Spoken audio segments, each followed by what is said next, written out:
আসসালামু আলাইকুম। Microsoft Excel Bangla video tutorial আপনাদের স্বাগতম। আজ আমরা আসলে এক্সেলের খুব ইম্পর্টেন্ট একটা জিনিস শিখব। সেটা হচ্ছে এক্সেলে আমরা যে ক্যালকুলেশনগুলো করি অর্থাৎ হিসাব নিকাশগুলো করি, সেই হিসাব নিকাশগুলো করার জন্য আমরা আসলে কি সেল অ্যাড্রেস ব্যবহার করব। মাইক্রোসফট এক্সেলে আমরা যদি কোনো ঘরে কোনো কিছু লিখি, সেই ঘরে যেটা লিখেছি সেই ঘরকে এক একটা সেল বলে। এই সেলের একটা নির্দিষ্ট অ্যাড্রেস আছে। যেমন ধরুন আমি আর এবং এখানে 4, এই আর 4 ঘরে আমি লিখেছি আসলে 12,000। মাইক্রোসফট এক্সেল সেল অ্যাড্রেস ধরে কাজ করে। এখানে ধরেন কিউ, এটা 4, অর্থাৎ আমি যদি এখানে এটাকে যোগ করি তাহলে আর 4 প্লাস কিউ 4 দিলেই ফলাফল চলে আসবে। এটা হচ্ছে সেল ধরে ধরে যোগ করা। দেখেন আমি এটা সমান সমান দিলাম, এই দেখেন আমি এখানে ক্লিক করলাম, ক্লিক করার সাথে সাথে সেল উঠে যায়। যে সেলটা উঠেছে এই সেলটার সাথে সাথে আমাকে কলাম এবং রোকে নির্দেশ করেছে। কলাম হচ্ছে আর রো হচ্ছে 4। এবারে আমি যদি এখানে প্লাস দিই, মাইনাস দিই অথবা যে কোনো চিহ্ন দিই না কেন ক্যালকুলেশন করার জন্য, সেটা দেওয়ার পরে আমি আর যেটা চাই সেটা ক্লিক করলাম। এই পাশাপাশি দুটো সেল আমি এখন যোগ করতে চাচ্ছি। ভালো করে লক্ষ্য করেন আমার সেল নাম্বারগুলো কিন্তু ঠিকই উঠে গেছে। সেল নাম্বার বা সেল অ্যাড্রেস যেটাই বলেন একই কথা। আমি ইন্টার দিলাম, খেয়াল করেন আমার ঠিকই কিন্তু 80,000 আর 12,000 93,000 টাকা উঠে গেছে। এটি হচ্ছে সেল অ্যাড্রেস ধরে ধরে আপনার যোগফল বের হলো।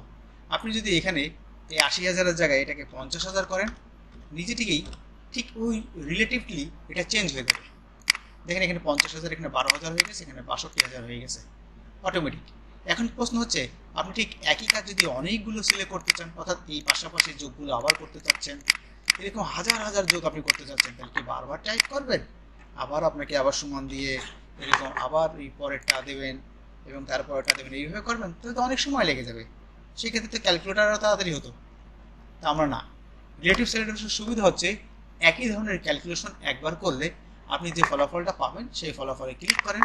এবার এই কর্নারে দেখেন চারিদিকে একটা মোটা মতো কালো বর্ডার এসেছে। এই বর্ডারের একদম ডান সাইডের নিচে ছোট্ট একটা বিন্দু আছে, এখানে মাউস ধরে ধরলে, মাউস নিলেই আপনি একটা ব্ল্যাক কালারের যোগ চিহ্ন পাবেন। এটা ধরে আপনি এবার টান দেন, মাউস ধরে ড্র্যাগ করেন। এই ড্র্যাগ করা মানে কপি করে পেস্ট করা।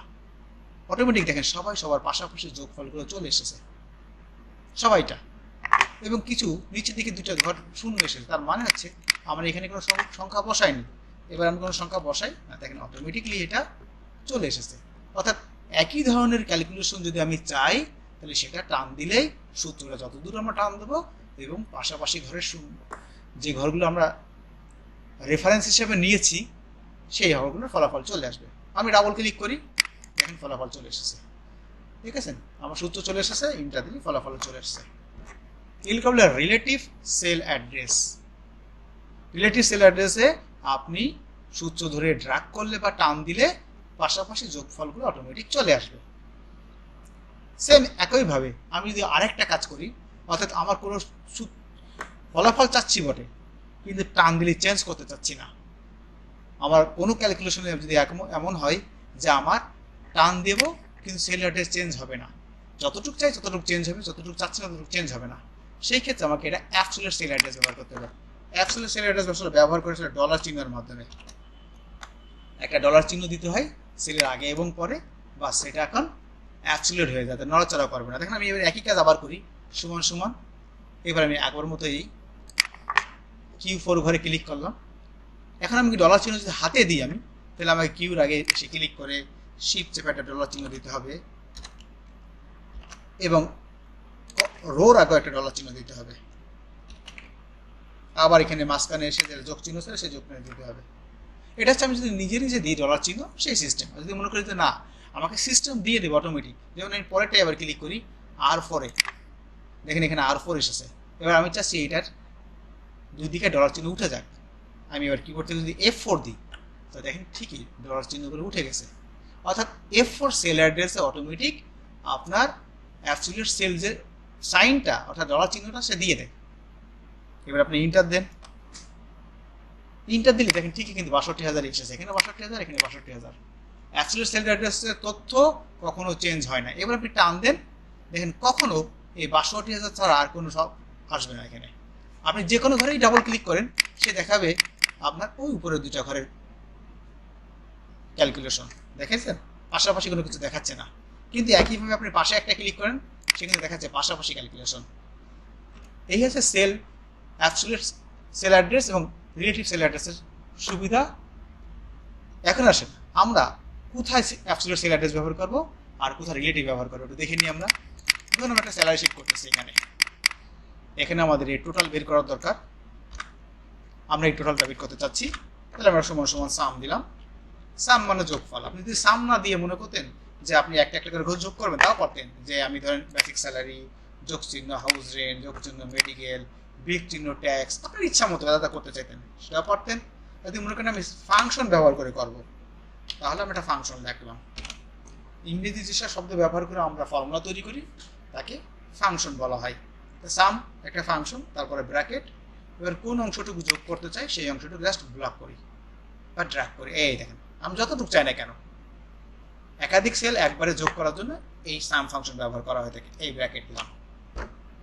সিস্টেম কি? সাম ফার্স্ট ব্র্যাকেট, প্রথম সেল, মাঝখানে কোলন, পরের সেল, এবার ব্র্যাকেট শেষ। আমি এন্টার দিলাম। দেওয়ার সাথে সাথেই আমি নিশ্চয়ই পাশাপাশি প্রত্যেকেরই টোটাল বেতন চাচ্ছি, তাই এবার আমি টান দিলেই অটোমেটিক পাশাপাশি সবার বেতনে চলে আসছে। এটা ছিল রিলেটিভ সেল অ্যাড্রেস। কিন্তু এবার আমি চাচ্ছি র্যাঙ্ক বের করতে। র্যাঙ্ক মানে পদবি, অর্থাৎ একটা যে কোনো বিষয়ের সবচেয়ে বড় সংখ্যা কোন অবস্থানে আছে, অর্থাৎ যিনি সবচেয়ে বেশি বেতন পান তিনি এই অফিসে কোন অবস্থানে আছে, র্যাঙ্ক তার কত, 1 না 2, সেটা কিভাবে আপনি নির্দেশ করবেন। অর্থাৎ সবচেয়ে বেশি নাম্বার যে পেয়েছে সে ছাত্র আসলে কি র্যাঙ্কে আছে হিসেবে 1 নাম্বার রোল হবে। এরকম র্যাঙ্ক যদি আপনি কোনো সংখ্যার বিপরীতে বের করতে চান, তাহলে তার নিয়ম কি? র্যাঙ্কের সূত্রটা খুবই সহজ। র্যাঙ্কের সূত্র বের করার জন্য যেটা করবেন, প্রথম হচ্ছে আমি ধরেন যা ছিল সেগুলো মুছে দিলাম ইচ্ছা করে, একটা রেখে ইচ্ছা করে। এবার আমি সমান সমান দিই আর এন কে র্যাঙ্ক ফার্স্ট ব্র্যাকেট। এবার দেখেন আমার মোট কর্মচারী হচ্ছে এই কয়টা, তাহলে আমি প্রথমে হচ্ছে চাচ্ছি এই 1,72,000 যার বেতন সেই ভদ্রলোক, কমা এই সবার মধ্যে অর্থাৎ এই যে 8 জন বা 10 জন আছে তার মধ্যে তিনি কত নম্বর র্যাঙ্কে আছে এইটা দেখতে চাচ্ছি। 1,72,000 বেতন, উনি আমার যত লোক কর্মচারী আছে তার মধ্যে তিনি কত নম্বর র্যাঙ্কে আছে। আমি দেওয়ার পরে এটা কমা দিলাম। কমা দেওয়ার পরে যদি আমি 0 দিই, অর্থাৎ 0 দেওয়ার পরে তাহলে হবে আমার র্যাঙ্ক ছোট থেকে বড় আকারে আসবে, অর্থাৎ 1 নাম্বার, তারপরে 2 নাম্বার, এভাবে সাজাতে সাজাতে আসবে। যদি আমি 1 দিই তাহলে 10 নাম্বার, তারপরে 9 নাম্বার, তারপরে 7 নাম্বার, 8 নাম্বার, এইভাবে সাজাতে সাজাতে আসবে। অর্থাৎ ডিসেন্ডিং আর অ্যাসেন্ডিং ফরম্যাটে সাজাতে সাজাতে আসবে। ব্র্যাকেট দিলাম, এন্টার দিলাম, দেখেন ঠিক 1 বের হয়ে গেছে। এখন দেখেন আমি এই সূত্রটার ভিতরে সব ব্যবহার করেছি রিলেটিভ সেল অ্যাড্রেস, কোথাও কিন্তু অ্যাবসলিউট অর্থাৎ ডলার চিহ্ন ব্যবহার করিনি। না করার কারণে এখন যদি এটা আমি টান দিই, অর্থাৎ এই যখনই আমি এই 2 বা 3টা ঘর টান দিলাম, দেখেন সবাই 1 নাম্বার চলে আসতেছে। যিনি 1,29,000 তিনিও 1 নাম্বার র্যাঙ্ক, আবার যিনি 1,72,000 তিনিও 1 নাম্বার র্যাঙ্ক। আমি আর একটু টান দিই, দেখেন যিনি 90,000 তিনি 1 নাম্বার র্যাঙ্ক। তাহলে 100% এখানে কোনো না কোনো ভুল আছে। আমি ডাবল ক্লিক করি, এই ধরেন শেষের 1 নাম্বারটায় দেখেন আমি যখন এখানে ডাবল ক্লিক করলাম সে নির্দেশ করলো 90,300 টাকারে, আর উপরেরগুলো এরিয়ে বাদ হয়ে গেল। অর্থাৎ সে এখন ক্যালকুলেশন করেছে এই 90,000 থেকে এই ফাঁকা ঘরগুলো, কারণ যেহেতু আমি টান দিছি তার রিলেটিভ অ্যাড্রেস তার নিচে নিয়ে হয়ে গেছে, তাই সঠিক র্যাঙ্ক আসতেছে না। সেই ক্ষেত্রে উচিত হচ্ছে আমার নড়াচড়া করবে, অর্থাৎ পরিবর্তন হবে হচ্ছে প্রত্যেকের ঘর, আর কিন্তু এরিয়াটা পরিবর্তন হবে না। আমি যখন পরেরটা করব তখন অবশ্যই সেই ব্যক্তি এই 1,49,000 ঘরে আসবে, কিন্তু সকলের ভিতরে যিনি আছেন সেটা চেঞ্জ হবে না। আপনাকে বোঝানোর জন্য আমি আবার ডাবল ক্লিক করি, এই দেখেন J5 1,72,000 ইনারটা চেঞ্জ হবে, আর এই যে যারা আছে আমার এটা ব্লক করে আমি দিলাম কিবোর্ড থেকে F4, এরা কেউ চেঞ্জ হবে না, তাই এদেরকে অ্যাবসলিউট সেলে আবদ্ধ করে দিলাম। এইবার আমি শেষে ক্লিক করে এন্টার দিলাম। দেখেন ইনি কিন্তু 1 নম্বরে আছে, টান দিই, খেয়াল করবেন ডাবল ক্লিক করে এটা J5, এবার আমি টান দিই এই 4টা, দেখেন অটোমেটিক কিন্তু সবাই সবারটা পেয়ে গেছে। 2 নম্বরে ডাবল ক্লিক করে দেখেন এবার কিন্তু J6, কেন J6? কারণ এটাকে আমি রিলেটিভ রেখেছি, আর রিলেটিভ সেল অ্যাড্রেস টান দিলি পাশাপাশিটা হয়ে যায়। এবার দেখেন এরা কিন্তু ঠিকই পুরো এরিয়াটা এনেছে, অর্থাৎ 1,72,000 থেকে 60,200 এই এরিয়াটা কিন্তু একবারও চেঞ্জ হচ্ছে না। দেখেন আমি শেষ মাথা পর্যন্ত টানে দিই ড্র্যাগ করে, এবং 10 নম্বরও আসি, দেখেন 10 নম্বর ব্যক্তি 60,200, যে 14 ইনি সবার ভিতরে কত নম্বর র্যাঙ্কে আছে ইন্টারভিউ পেয়ে যাচ্ছি আমরা। এইভাবেই আসলে অ্যাবসলিউট সেলের সাহায্যে কোনো কিছুকে স্থির রেখে আমরা ক্যালকুলেশন করে থাকি। র্যাঙ্কের ক্ষেত্রে এটা খুবই ইম্পর্টেন্ট। আশা করি আপনারা অ্যাবসলিউট সেল, রিলেটিভ সেল এবং র্যাঙ্কের বিষয়গুলো বুঝতে পেরেছেন। ধন্যবাদ।